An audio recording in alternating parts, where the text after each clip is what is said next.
Selamat berjumpa kembali jemaat yang terkasih. Kita akan bersama-sama merenungkan firman Tuhan yang terambil dari Kisah Para Rasul pasal 4 ayat 23 sampai dengan yang ke-31. Sebelum kita bersama-sama mempelajarinya, kita akan mohon pimpinan Tuhan dalam doa. Mari kita akan bersama berdoa. Ya Tuhan yang kami kenal di dalam nama Tuhan kami Yesus Kristus, pada kesempatan ini sebelum kami belajar firman-Mu, yang tertulis di dalam Kisah Para Rasul, kiranya Tuhan yang memberkati kami, pakai hamba-Mu untuk menyampaikannya, sehingga kebenaran firman-Mu akan menjadi berkat khusus bagi jemaat yang mendengarnya. Dalam nama Tuhan Yesus kami berdoa. Amin. Peristiwa terjadinya mujizat yang dialami seorang lumpuh menjadi berjalan melalui Petrus dan Yohanes menggemparkan keadaan saat itu. Para imam, pemuka agama, orang Farisi, orang Saduki merasa tidak nyaman dengan kondisi itu karena popularitas mereka terancam. Mereka menangkap, memenjarakan, dan mengadili Petrus dan Yohanes. Namun mereka tidak menemukan kesalahan dan memperoleh bukti yang kuat untuk menghukum rasul-rasul itu. Sekalipun mereka membebaskan rasul-rasul itu, tetapi mereka tetap berupaya untuk membungkam kedua rasul itu untuk tidak memberitakan Injil dengan mengancam keselamatan hidup mereka. Dari peristiwa ini, kita akan belajar 3 hal yang penting. Yang pertama, jemaat yang berdoa. Respon atau tanggapan doa yang dilakukan jemaat mula-mula sekilas terlihat klise dan sederhana. Ketika jemaat mendengar apa yang dialami oleh Petrus dan Yohanes, mereka langsung meresponinya dengan doa. Ayat yang ke-24, yang demikianlah firman Tuhan.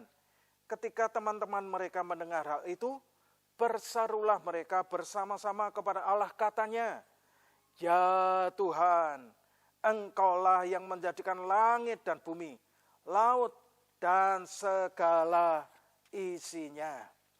Mereka tidak memberi kesempatan, waktu atau peluang untuk menyalahkan pemimpin yang telah membuat kedua rasul tersebut ditahan, dihakimi. Meskipun itu merupakan alasan yang kuat, atau mereka mengajukan banyak pertanyaan berkaitan dengan penangkapan kedua rasul itu, serta memikirkan sejumlah solusi yang dimungkinkan dapat mengatasi kesulitan atau ancaman. Apakah kita meresponi kehidupan kita dengan doa? Atau kita justru mengkhawatirkan banyak hal terlebih dahulu, kemudian setelah itu kita berdoa saat tidak menemukan jalan, tidak menemukan solusi, tidak menemukan jalan keluar. Memang inilah yang terjadi, kecenderungan manusia. Kalau terjadi sesuatu dalam hidupnya yang tidak menyenangkan, mungkin dia mempersalahkan lingkungannya, orang-orang terdekatnya, bahkan menyalahkan Tuhan. Namun, mari kita belajar dari jemaat mula-mula. Pada waktu mereka mendengar Petrus dan Yohanes ditahan, mereka meresponi informasi itu dengan mereka berdoa. Doa jemaat mula juga dilandasi dengan kesehatian. Kata-kata yang disebutkan bersama-sama ayat 24. Sebenarnya dari bahasa aslinya kata bersama-sama memakai istilah homotumadon yang berarti sehati. Jadi kesatuan hati bukan hanya terletak pada tempat, waktu, hari, dan doa bersama, tetapi adanya kesatuan tujuan, kesatuan kerinduan bersama.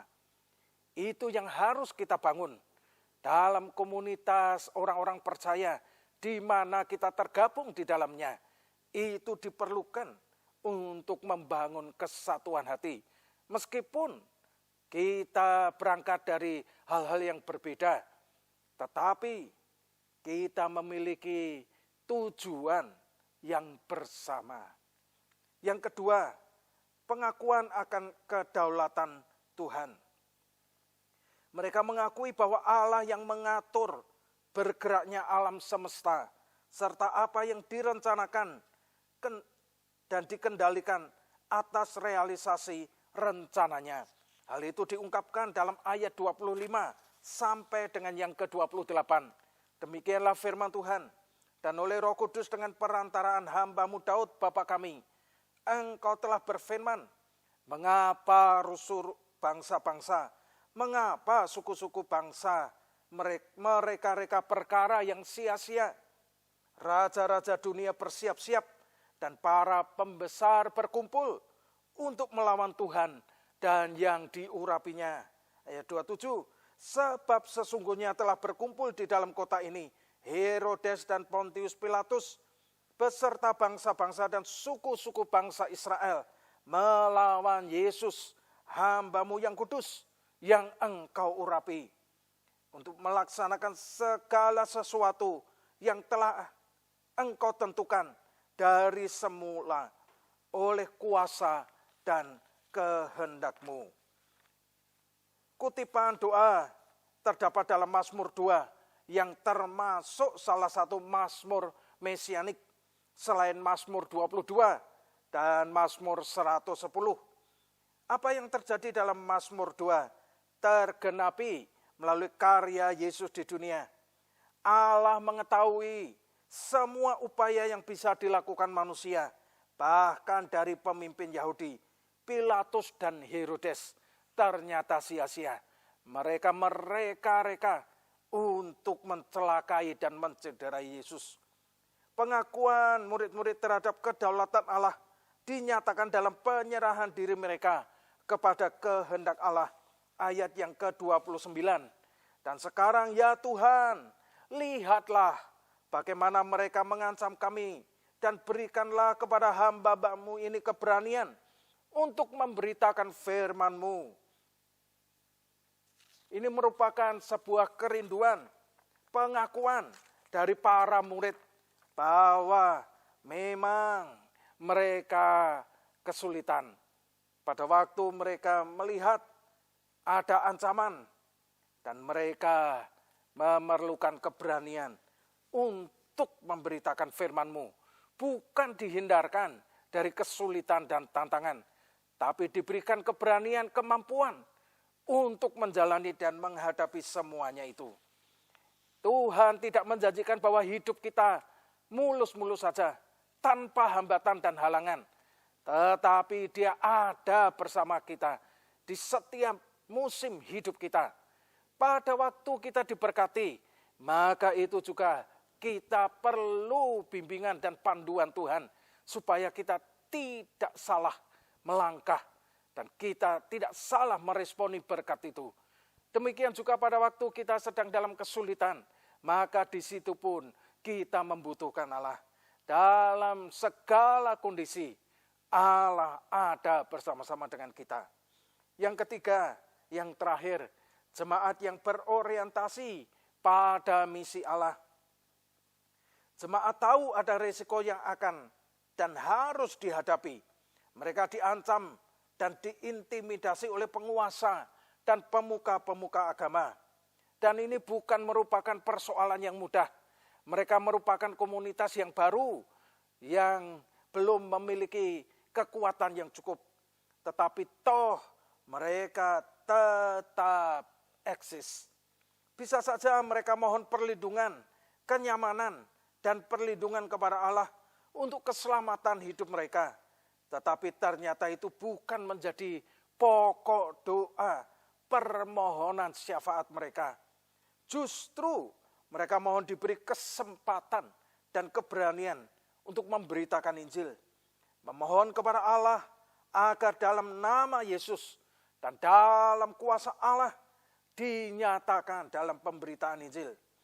Orientasi jemaat bukan hanya pemenuhan kebutuhan diri mereka sendiri, tetapi bagaimana merealisasikan rencana kehendak Allah dan nama Allah dipermuliakan. Dan Allah merespon kerinduan jemaat dengan mengurapi mereka dengan Roh Kudus yang hadir di tengah-tengah mereka. Dan manifestasi kuasa Roh Kudus dinyatakan atas mereka. Maukah kita bekerja sama dengan Allah demi mewujudkan misi Allah di dunia? Allah tidak sekali-kali membiarkan kita. Allah sekali-kali tidak menghancurkan kita. Kalau kita ada dalam kesulitan, maka itu bukan berarti bahwa Allah berencana menghancurkan. Tidak.